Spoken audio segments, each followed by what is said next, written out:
Denise here. I am back at the end of term 4 and I have a lot to tell you guys, so let's get right into it. So I just want to give you guys a little overview of term 4, what it's all about. Then I'm going to talk about some resources that people found to be really helpful, including myself. And then we'll briefly go through the different modules. And I also want to give you SGU students or people who are thinking about going to SGU. If you're watching this video now, you're way ahead of the game.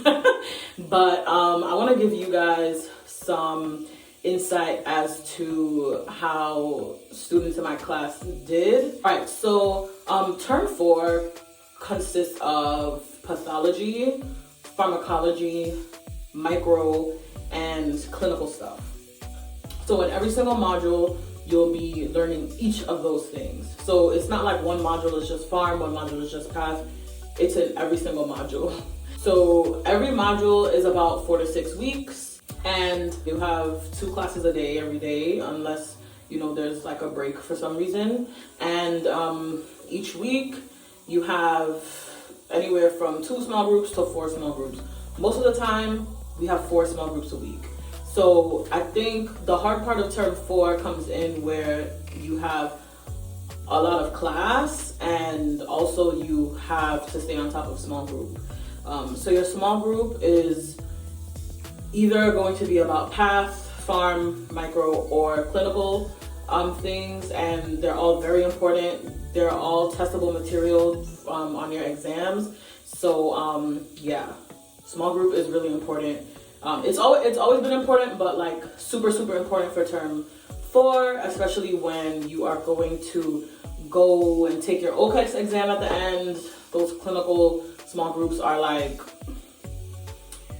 someone in this room wishes that they paid more attention to them, but we got through. Okay, so some resources that a lot of students use in term 4, and they find it very helpful for them. And when I say helpful to digest, there's a lot. The volume of material is, if I said it before, I was lying. If I said it before for any other term, I was lying. The volume in term 4 is like insurmountable. It is crazy. So you need something to help you along the way, right? So for pharm, people like, for pharm, people like Sketchy a lot. For, I think people also use Sketchy for micro as well sometimes. For path, people like Pathoma. Of course, people use their first aid. This is around the time people start, thinking about step 1. So they're annotating their first aid, using little mnemonics and finding important things to learn about what we're learning in class. Robbins and BRS are 2 books that have lots of questions, like practice questions and explanations. So those are also really good for pathology. And the SGU student drives are always helpful. They have lots of resources for students to help them do well on their SGU exams. Okay, so the term consists of 4 exams, like 4 main exams for each module, 1 for each module. Then there are 2 SOAP note exams. There is 1 full patient encounter that they call the OCEX exam. And then there is 1 multiple choice physical exam. So that's not the order that they're in, but those are all the exams that you would take during term 4. So personally, what I did for term 4, for pharm, I used Sketchy when I had time. For me, for pharm, the school provides a drug list for you. I would just annotate that while I was in class, and I would like come out with this nicely color-coded drug chart. So sometimes I use that, but other times if the drugs just weren't sticking for me, I would use Sketchy, and Sketchy was extremely helpful. I think by now you guys know what Sketchy is. They have lots of helpful pictures and stories to help you memorize things. I really like it. For path, I use BRS questions along with the assigned questions from the school. I also loved Robin's questions. So I would do assigned questions and then some. I really love practice questions because they really like, it gets me actively thinking. Those are really helpful for me. Some people like to, you know, start at the content and then do questions, but I can just start questions and then like learn the content from there. So it's up to you, but BRS is a good resource for additional questions if you want to use those as well. The school does give you assigned questions in Robbins, but I would do the assigned questions, and then after I went through those, I would then do the entire chapter.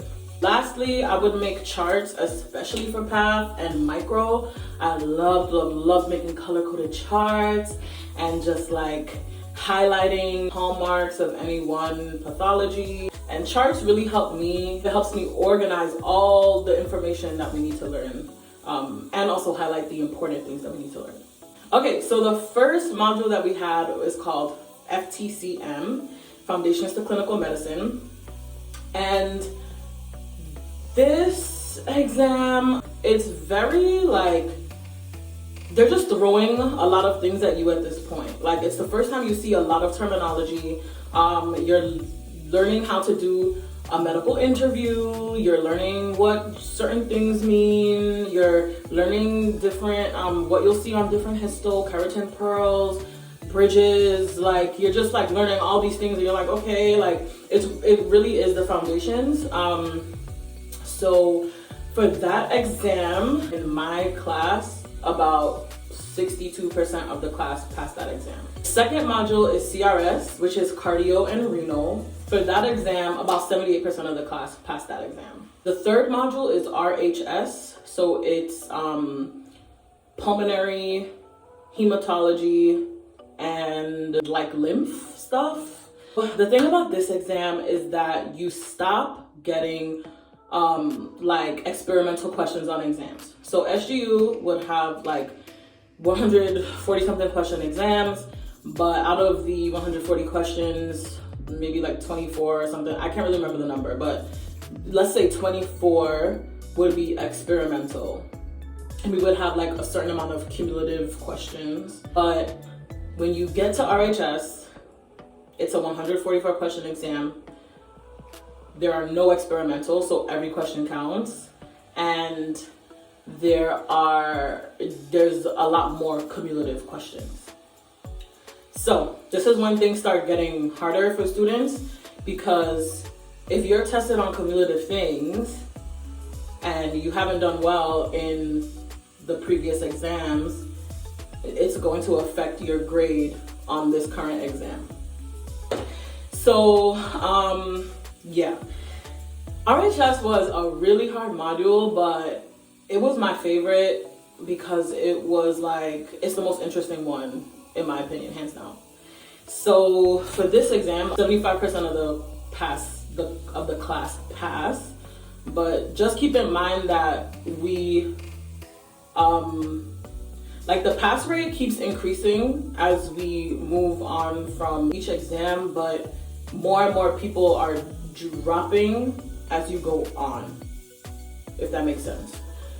Like from exam 1 to exam 2, less people are dropping out of the class than from exam 2 to exam 3, you know, and so on and so forth. And then the fourth module is DERS. DERS is very content heavy. It's the longest module. It has the exam has like, it covers the most amount of lectures.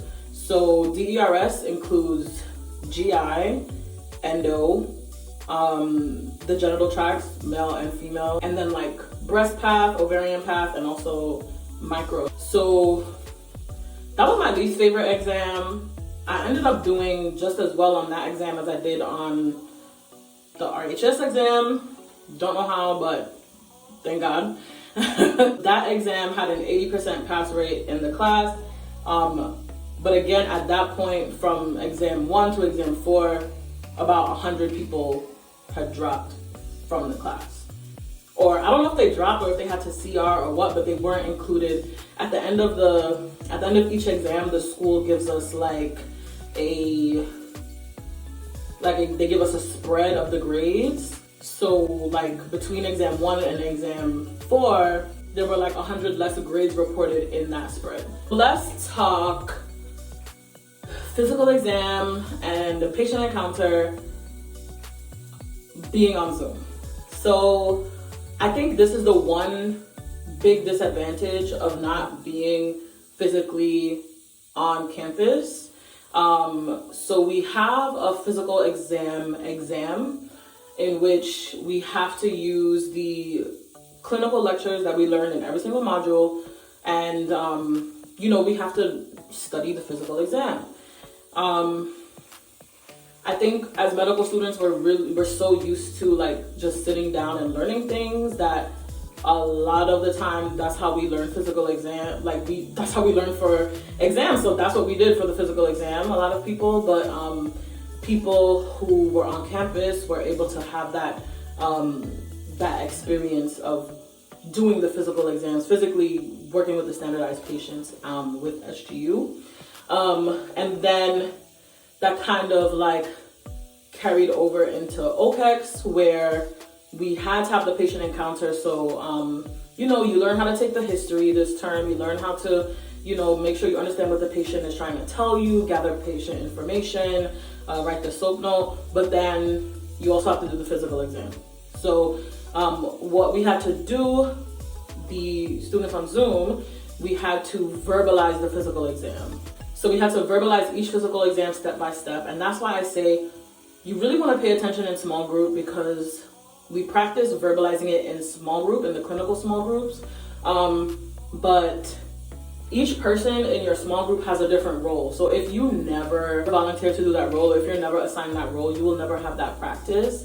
So my biggest piece of advice is to really pay attention during the entire small group. I know it's hard because you have so many other things to do. So you rather just take the history and then, do your other work. But I think it's really important because it did hurt a lot of people when they did have to sit that exam at the end and they had to, figure out which relevant physical exam they would do, how they would do it, and really verbalize it. So yeah, so two ways you can